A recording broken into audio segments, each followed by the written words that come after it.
नमस्कार। हमारा जो टॉपिक चल रहा था भाग, इसमें आज भाग 7 का अध्ययन करेंगे। तो देखो, भाग 7 की बात करें तो भाग 7 है, ये 7वें संविधान संशोधन अधिनियम 1956 के द्वारा निरस्त कर दिया गया है। तो भाग 7 7वें संविधान संशोधन अधिनियम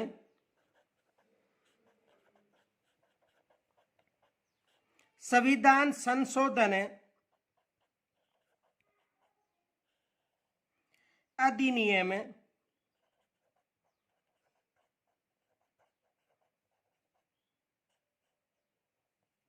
1956 द्वारा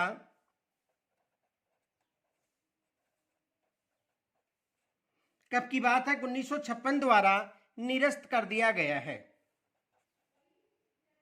निरसित कर दिया गया है। अनुच्छेद की बात करें तो इसमें अनुच्छेद कौन सा है? 238। ये भी याद रखना, अनुच्छेद 238। तो वर्तमान में जो संविधान में 7वां भाग था, यानी 7वें संविधान संशोधन 1956 के द्वारा इसे निरस्त किया गया है। और इसमें कौन सा अनुच्छेद था? अनुच्छेद 238 था। अब देखो, भाग 8 की बात करें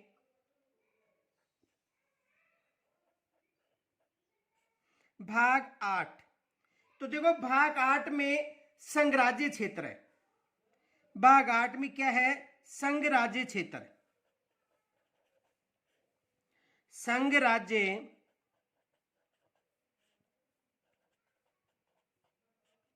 क्षेत्र, यानी भाग जो 8 है इसमें संघराज्य क्षेत्र है। और संघराज्य क्षेत्र में अनुच्छेद की बात करें तो देखो, अनुच्छेद 239 से लेकर 242 तक है। अनुच्छेद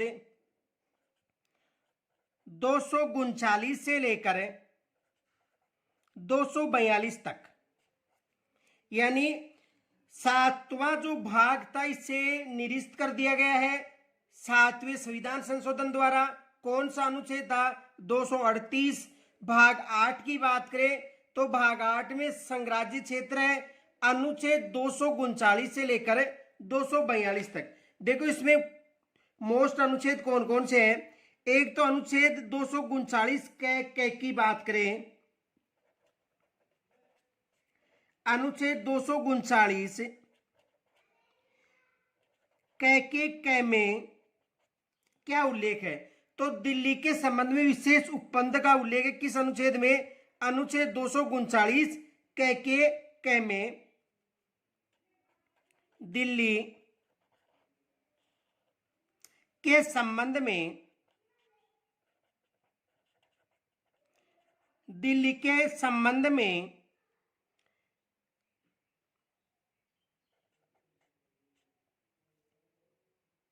विशेष उपबंध,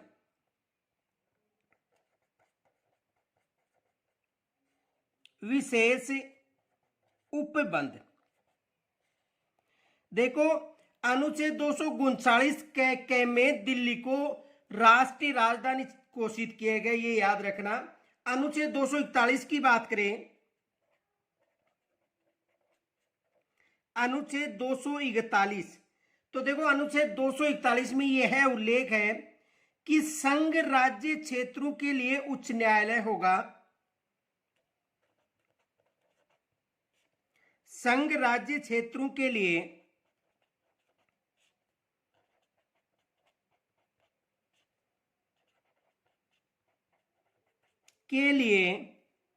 उच्च न्यायालय।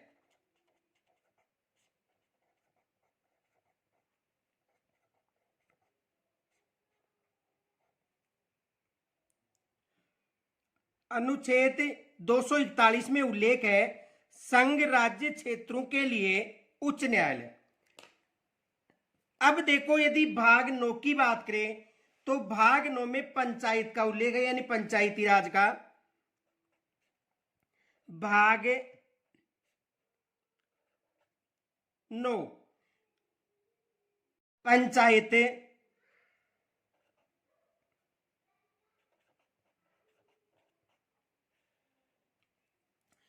अनुच्छेद है 243 से 243 अ तक है। अनुच्छेद 243 से 243 अ तक किस भाग की बात है? भाग 9, और इसमें पंचायत या पंचायती राज का उल्लेख है। देखो इसके मोस्ट अनुच्छेद है अनुच्छेद 243, अनुच्छेद 243, इसमें परिभाषाएं हैं।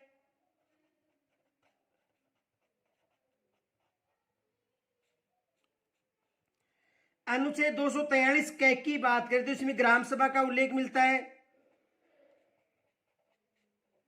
अनुच्छेद 243 क की बात की जाए तो इसमें किसका उल्लेख मिलता है? ग्राम सभा का।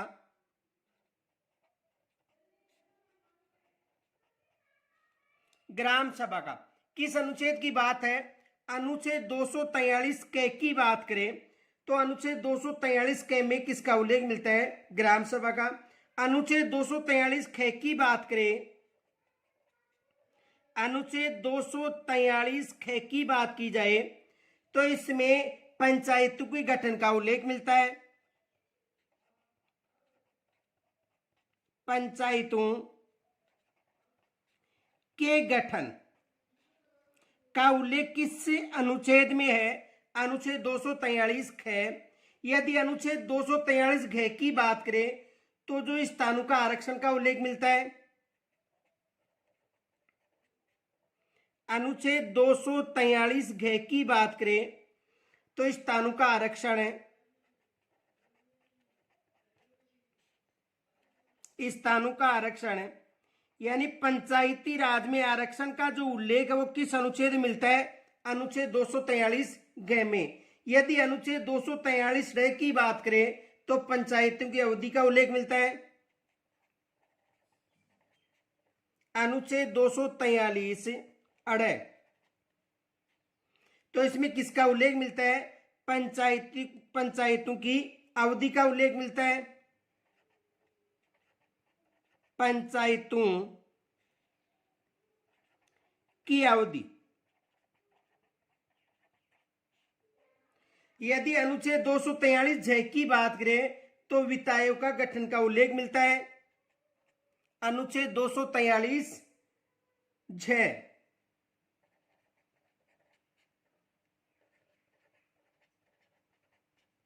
अनुच्छेद 243 झ में किसका उल्लेख मिलता है? वित्त आयोग का गठन है। वित्त आयोग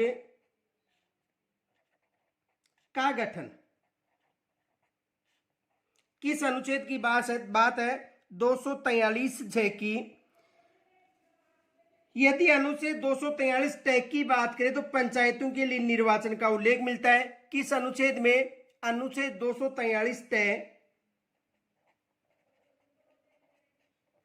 अनुच्छेद 243 ट की बात करें तो पंचायतों के लिए निर्वाचन का उल्लेख मिलता है।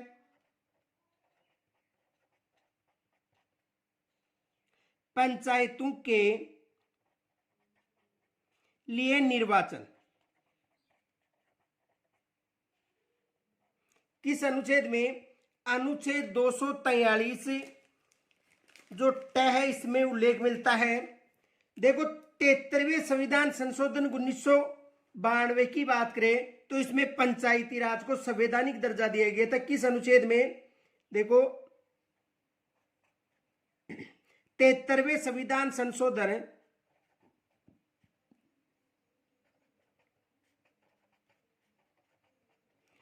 संविधान संशोधन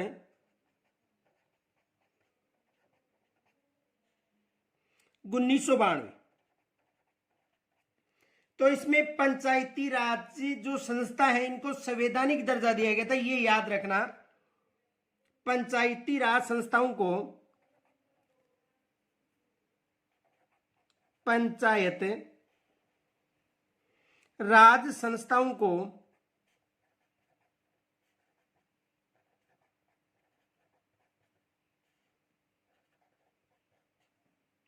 संवैधानिक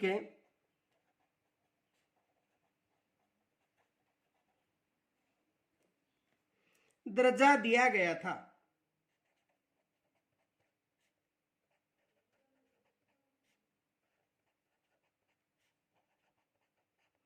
कौन सा संविधान संशोधन की बात है? 73वें संविधान संशोधन 1992 में ये पारित तो 93 में हुआ था, लेकिन ये जो संविधान संशोधन था ये 1992 का है। जो लागू कब हुआ था, यानी पारित 1992 में था, लागू कब हुआ था 1993 में। याद रखना कि 73वां संविधान संशोधन है, पारित हुआ था 1992 में और लागू कब हुआ था 1993 में। इस 73वें संविधान संशोधन 1992 द्वारा जो पंचायती राज संस्था है उनको संवैधानिक दर्जा दिया गया था। पंचायती राज में 29 विषय शामिल किए गए हैं। पंचायती राज में 29 विषय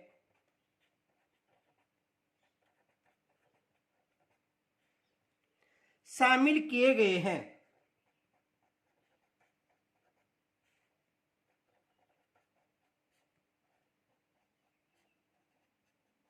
इसमें कितने विषय शामिल किए गए हैं? यानी पंचायती राज में 29 विषय शामिल किए गए, ये याद रखना।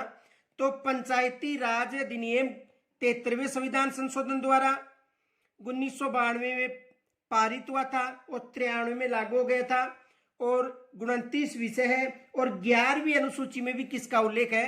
पंचायती राज का।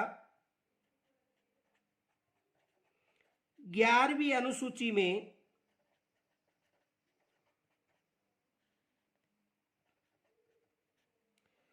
पंचायती राज का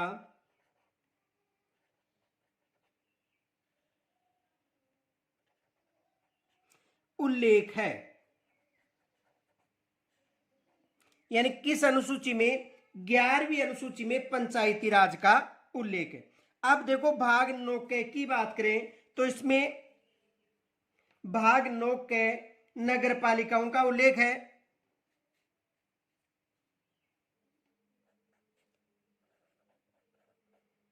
भाग 9 के, यदि भाग 9 के की बात करें तो भाग 9 के में किसका उल्लेख है? नगर पालिकाओं का।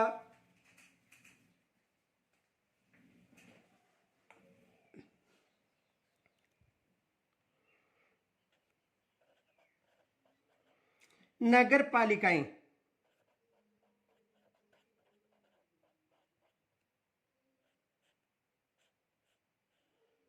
यानी भाग 9 के में किसका उल्लेख है? नगर पालिकाएं। अनुच्छेद की बात करें 243 तय से 243 ये 6 तक है। अनुच्छेद 243 तय से अनुच्छेद 243 ये 6 तक किसका उल्लेख है? पंचायती राज का, ये याद रखना। अब देखो यदि अनुच्छेद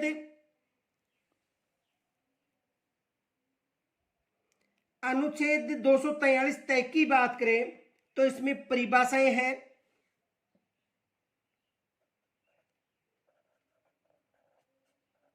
अनुच्छेद 243 तय, तो इसमें परिभाषाएं हैं।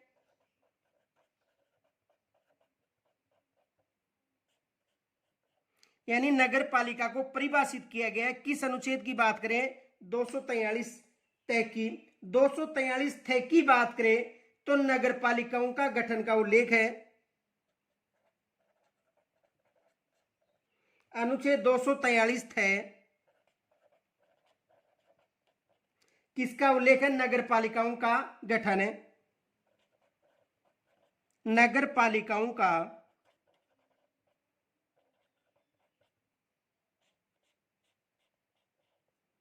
गठन।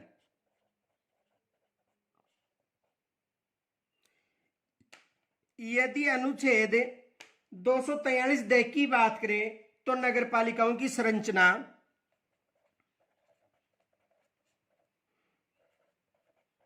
अनुच्छेद 243 दे में नगर पालिकाओं की संरचना का उल्लेख है।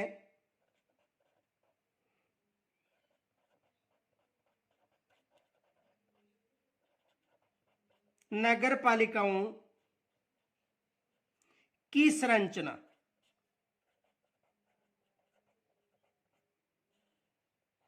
का उल्लेख किस अनुच्छेद में है? अनुच्छेद 243 द में। यदि 243 न की बात करें तो स्थानों का आरक्षण का उल्लेख है। अनुच्छेद 243 न स्थानों का आरक्षण है।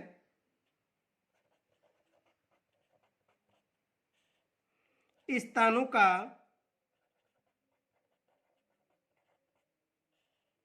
आरक्षण। यदि अनुच्छेद 243 पे की बात करें तो नगर पालिकाओं की अवधि का उल्लेख है। अनुच्छेद 243 पे नगर पालिकाओं की अवधि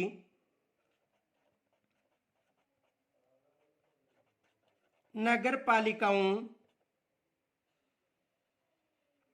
की अवधि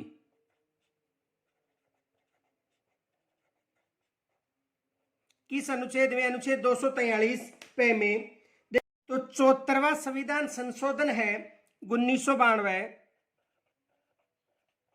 ये नगर पालिका संबंधी है।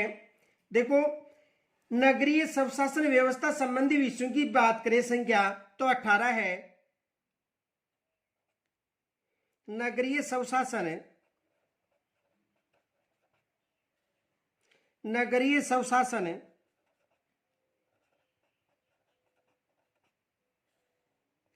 नगरीय स्वशासन व्यवस्था संबंधी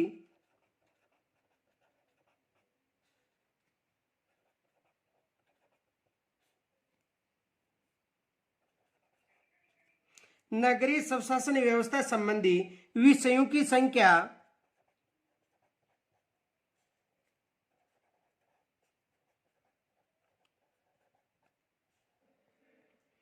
18 है।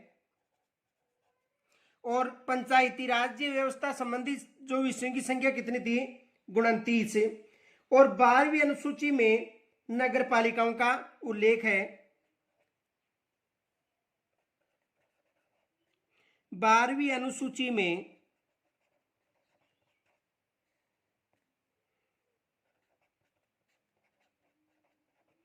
उल्लेख मिलता है। किस अनुसूची में मिलता है? 12वीं अनुसूची में उल्लेख मिलता है। देखो, यहां से एग्जाम में जो अनुच्छेद है ये अधिकतर पूछे जाते हैं या प्रश्न बन सकता है। देखो, प्रश्न एक तो ये बन सकता है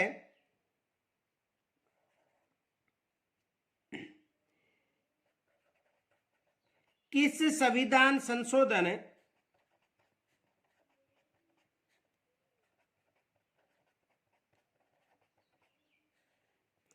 अधिनियम द्वारा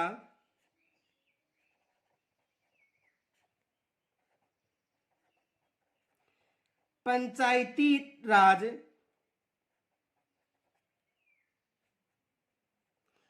संस्थाओं को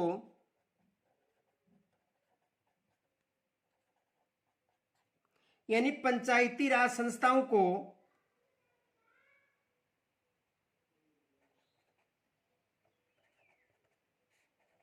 संवैधानिक दर्जा दिया गया था।